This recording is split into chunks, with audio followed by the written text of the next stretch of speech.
পা পা ফা ফা। কি একটাতে বাতাসের ফ্লো, ইয়ার ফ্লোটা আছে, আর একটা উচ্চারণে ফ্লোটা নাই। আমি যে উচ্চারণ করলাম এটা হচ্ছে ব্যঞ্জন ধ্বনি, যদিও ব্যঞ্জন ধ্বনির সাথে স্বরধ্বনি আছে। আজকে আমরা শিখবো হচ্ছে ব্যঞ্জন ধ্বনি। তো আজকে আমরা শুরু করি আজকের ব্যঞ্জন ধ্বনি। আজকে আমরা শিখবো 4টা ধ্বনি। এটা অনেক সহজ। এই 4টা ধ্বনি আমরা ইংরেজি বাংলা দুইটা শব্দই কাছাকাছি ধ্বনি আছে। তো আজকে আমরা খুব সহজে শিখতে পারবো, এবং সেই ধ্বনিগুলো দিয়ে কয়েকটা শব্দ শিখবো আজকে আমরা, যে শব্দগুলো অনেক সহজ, বাংলা ইংরেজি দুইটাতেই আছে, সব ভাষাতেই আছে অ্যাকচুয়ালি। ওকে, আমরা প্রথমে শিখি হচ্ছে বির মতো দেখতে। এটা এই সাউন্ডগুলা কিন্তু আসলে সাউন্ড হয় না। এই সাউন্ডগুলা তৈরি করার জন্য আমাদের সাথে ব্যঞ্জন ধ্বনির সাথে স্বরধ্বনি অ্যাড করতে হবে।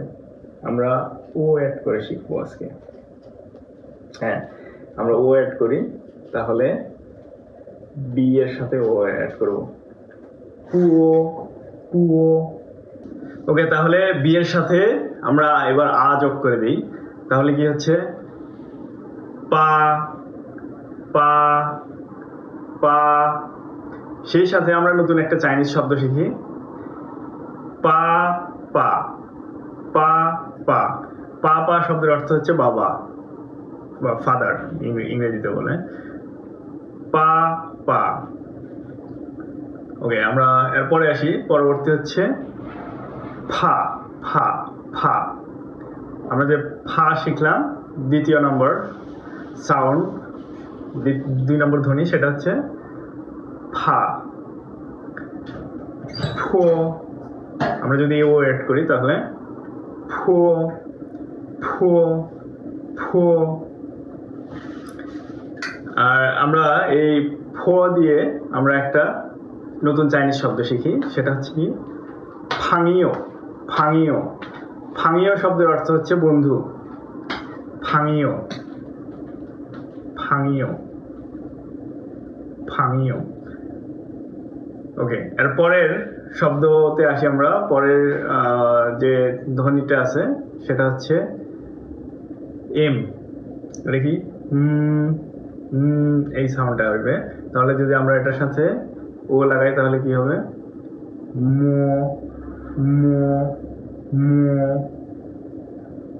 যদি আ লাগাই তাহলে মা মা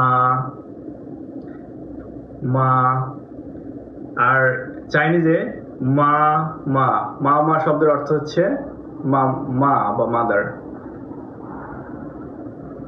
মা মা। আর প্যারেন্টস বা বাংলায় বাবা মার কথা যদি বলি তাহলে বাবা মার চাইনিজটা হচ্ছে প্রথমে বাবা তারপর মা, পা মা পা মা।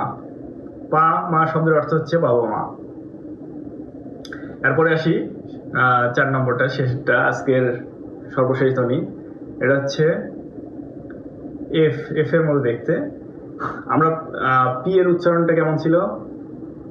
ফ ফ এর মতো। আর এফটা আপনারা লক্ষ্য করুন, প্রথম 2টা উচ্চারণ আমি করছি ঠোঁট দিয়ে, কিন্তু পা আর হচ্ছে ফা, পা ফা। কিন্তু এইবার উচ্চারণটা হবে ওপরের পাটির দাঁতের সাথে নিচের পাটির বা ওপরের পাটির দাঁতের সাথে নিচের এই ঠোঁটটা লাগবে এবং বাতাস বের হবে।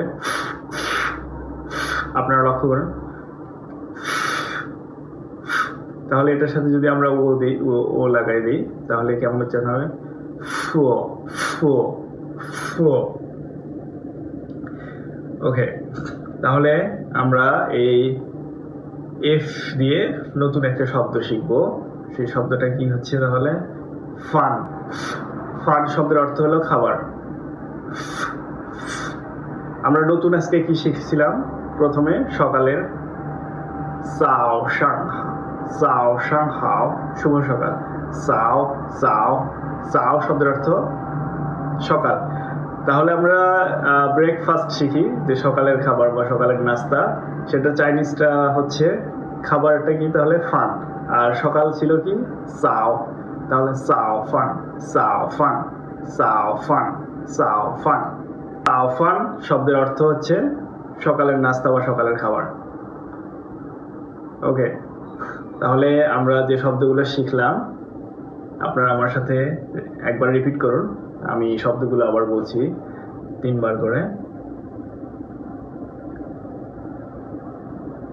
পুয়ো পুয়ো পুয়ো ফুয়ো ফুয়ো ফুয়ো মুয়ো মুয়ো মুয়ো ফুয়ো ফুয়ো ফুয়ো। ওকে, অভিনন্দন। আজকে আপনার ব্যঞ্জন ধ্বনির যে ক্লাসের প্রথম ক্লাস আপনি শেষ করছেন, আর সেই সাথে আমরা নতুন চাইনিজ শব্দ শিখলাম আজকে। গতকালকে যে শিখছিলাম 2টা শব্দ, নি হাও আর হচ্ছে শিয়ে শিয়ে, এবং আজকে শিখলাম সাও শাং হাও সাও শাং হাও সাও শাং হাও, শুভ সকাল, এবং পা পা মা মা এবং পা মা, এবং সর্বশেষ হচ্ছে ফান। ফান শব্দের অর্থ খাবার, ফান ফান ফান। তাহলে সকালের নাস্তা শিখলাম আজকে কি, সাও ফান সাও ফান সাও ফান। ওকে, ধন্যবাদ সাথে থাকার জন্য। পরবর্তী ভিডিওর জন্য অপেক্ষা করুন। আগামীকাল ইনশাআল্লাহ নতুন আরেকটা ভিডিও দেবো। ধন্যবাদ সবাইকে। শিয়ে শিয়ে।